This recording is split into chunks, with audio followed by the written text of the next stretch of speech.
വീട്ടുകാരോട് പോലും സംസാരിക്കാത്ത മക്കൾ, നാട്ടിൽ ആരോടും കൂട്ടുകൂടാത്ത ചെറുപ്പക്കാർ, സുഹൃത്തുക്കളില്ലാതെ സദാസമയവും കമ്പ്യൂട്ടറിന് മുന്നിലിരിക്കുന്ന മക്കൾ. ഇങ്ങനെയുള്ള മക്കളോട് ജാഗ്രത വേണമെന്ന് കേരള കേസോടെ മലയാളി പഠിക്കണം. MBBS പഠനത്തിനായി ഫിലിപ്പീൻസിലേക്കും എൻജിനീയറിംഗ് പഠനത്തിനായി ഓസ്ട്രേലിയയിലേക്കും വിട്ടിട്ടും എല്ലാം ഉപേക്ഷിച്ച് തിരിച്ചെത്തി കുടുംബത്തെ ആകെ കൂട്ടക്കൊല നടത്തി ശരീരത്തിൽ നിന്ന് ആത്മാവിനെ മോചിപ്പിക്കുന്ന ആസ്ട്രൽ പ്രൊജക്ഷനിൽ കമ്പം കേഡൽ കേസിൽ കേരളം പഠിക്കേണ്ട കാര്യങ്ങൾ ഏറെയാണ്. മാതാപിതാക്കളെയും സഹോദരിയും ഉൾപ്പെടെ 4 പേരെ വെട്ടിക്കൊലപ്പെടുത്തി കത്തിച്ച കേഡൽ ജിൽസനെ കണ്ട് കേരളം അമ്പരന്നത് 2017 അതിനുശേഷവും പലയിടത്തും ലാളിച്ചു വളർത്തിയ മക്കൾ മാതാപിതാക്കളെയും കുടുംബാംഗങ്ങളെയും കൊലപ്പെടുത്തിയ സംഭവങ്ങളുണ്ടായി.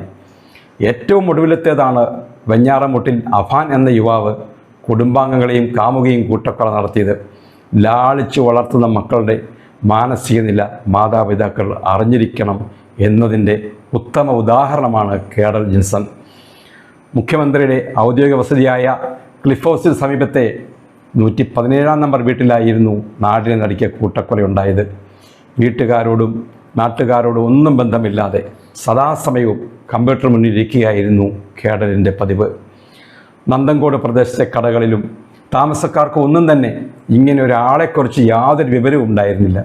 വീട്ടിലുള്ളവർ കഞ്ഞിയും ദോശയുമൊക്കെ കഴിക്കുമ്പോൾ കേഡൽ കഴിക്കുന്നത് ചിക്കൻ ബർഗറാണ്. അതും ഓൺലൈൻ വഴി ഓർഡർ ചെയ്ത് വരുത്തുകയായിരുന്നു. അച്ഛനെയും അമ്മയെയും എന്തെങ്കിലും കാര്യങ്ങൾ അറിയിക്കുന്നത് പോലും ഫോണിൽ മെസ്സേജ് അയച്ചായിരുന്നു. വീട്ടുകാരുമായി യാതൊരു ബന്ധവുമില്ലാതെ ഒറ്റപ്പെട്ട് കഴിയുന്ന മക്കളെക്കുറിച്ച് ഏറെ ജാഗ്രത ഉണ്ടാവണമെന്നാണ് കേഡൽ സംഭവം നമ്മളെ പഠിപ്പിക്കുന്നത്. മാതാപിതാക്കളോട് വല്ലാത്ത പകയായിരുന്നു കേഡലിന്. വിദേശത്തെ മെഡിക്കൽ പഠനം ഉപേക്ഷിച്ച് ലക്ഷങ്ങൾ നശിപ്പിച്ച് തിരിച്ചെത്തിയതിന് വഴക്ക് പറഞ്ഞതാവാം കൊലപാതകത്തിന് കാരണം. 26 വയസ്സായെങ്കിലും ബിരുദ പഠനമൊന്നും പൂർത്തിയാക്കിയില്ല. മാതാപിതാക്കൾ ഓസ്ട്രേലിയയിലേക്ക് അയച്ചെങ്കിലും അവിടെയും പഠനം പൂർത്തിയാക്കാതെ മടങ്ങിയെത്തി. നാട്ടിലും സുഹൃത്തുക്കളൊന്നും ഉണ്ടായിരുന്നില്ല. സദാസമയവും ഇൻ്റർനെറ്റായിരുന്നു കേഡലിന് കൂട്ട്. ഉറ്റവരുടെ കൊലപാതകത്തിലുള്ള മഴ വാങ്ങിയതും ഓൺലൈൻ വഴിയായിരുന്നു. അതിൻ്റെ ഉപയോഗവും അവൻ ഓൺലൈനിലൂടെ പഠിച്ചു. ഡെമ്മി പരീക്ഷ നടത്തി കൊലപാതക രീതികളും ഓൺലൈനിൽ സെർച്ച് ചെയ്തു. മഴുവിന് ആളെ വെട്ടിക്കൊള്ളുന്ന ദൃശ്യങ്ങൾ യൂട്യൂബിൽ കണ്ടതും മഴ ഓൺലൈനിൽ വാങ്ങിയതും പ്രധാന തെളിവായി. ശരീരത്തിൽ നിന്ന് ആത്മാവിനെ മോചിപ്പിക്കുന്ന ആസ്ട്രൽ പ്രൊജക്ഷൻ്റെ ഭാഗമായാണ് കൊലപാതകങ്ങളെന്നാണ് കേഡൽ പോലീസിനോട് പറഞ്ഞിരുന്നത്. ജയിലിൽ വെച്ചും മാതാപിതാക്കളുമായി താൻ സംസാരിക്കാറുണ്ടെന്നായിരുന്നു കേഡലിൻ്റെ വിചിത്രമായ അവകാശവാദം. ആത്മാക്കളുമായി തനിക്ക് സംവദിക്കാനുള്ള കഴിവുണ്ടെന്നും ഇയാൾ അവകാശപ്പെട്ടിരുന്നു. ജയിലിൽ രാത്രികളിൽ കളിയും ചിരിയുമായി കഴിയുന്ന കേഡൽ ജയിൽ ജീവനക്കാരെയും ആദ്യകാലത്തൊക്കെ ഞെട്ടിച്ചിരുന്നു. 5-ാം പാതിര എന്ന സൈക്കോ ത്രില്ലർ സിനിമയിലും നന്തൻകോട് കൊലപാതകം ആവിഷ്കരിച്ചിട്ടുണ്ട്. കേഡൽ കേസിൽ ജന്മം നൽകിയ അമ്മയെയും അച്ഛനെയും എങ്ങനെ കൊല്ലാൻ സാധിക്കുമെന്നാണ് കോടതി പോലും ചോദിച്ചത്.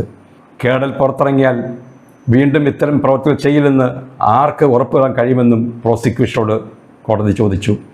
2017 ഏപ്രിൽ 5-നും 6-നുമായിരുന്നു കൂട്ടക്കൊലപാതകം നടന്നത്. 9-ന് മൃതദേഹങ്ങൾ കത്തിക്കാൻ ശ്രമിക്കവേ വീടിന് തീ പടർന്നതോടെയാണ് അരുങ്കൊല പുറം ലോകമറിഞ്ഞത്. വീടിൻ്റെ 2-ാമത്തെ നിലയിലെ തൻ്റെ മുറിയിലേക്ക് പ്രതി ഓരോരുത്തരെയായി കൊണ്ടുപോയി മഴ കൊണ്ട് പിന്നിൽ നിന്ന് വെട്ടിക്കൊലപ്പെടുത്തുകയായിരുന്നു. ശേഷം മൃതദേഹങ്ങൾ പ്ലാസ്റ്റിക് ഷീറ്റിൽ വെച്ച് വെട്ടി നുറുക്കി ടോയ്ലറ്റിലിട്ട് കത്തിച്ചു. കേഡലിൻ്റെ അച്ഛൻ പ്രൊഫസർ രാജതങ്കം മാർത്താണ്ഡം ക്രിസ്ത്യൻ കോളേജിലെ പ്രൊഫസറായിരുന്നു. അമ്മ ഡോക്ടർ ജീൻ പത്മ നേരത്തെ തിരുവനന്തപുരം ജനറൽ ആശുപത്രിയിലാണ് ജോലി ചെയ്തിരുന്നത്. സർക്കാർ സർവീസിൽ നിന്ന് സ്വയം വിരമിച്ച ശേഷം സൗദി അറേബ്യയിലും ബ്രൂണയിലും ജോലി ചെയ്തു. ചങ്ങനാശ്ശേരിയിലെ ഒരു സ്വകാര്യ ആശുപത്രിയിലും പ്രവർത്തിച്ചു. മകൾ കരോലിൻ ചൈനയിൽ നിന്നാണ് MBBS പഠനം പൂർത്തിയാക്കിയത്.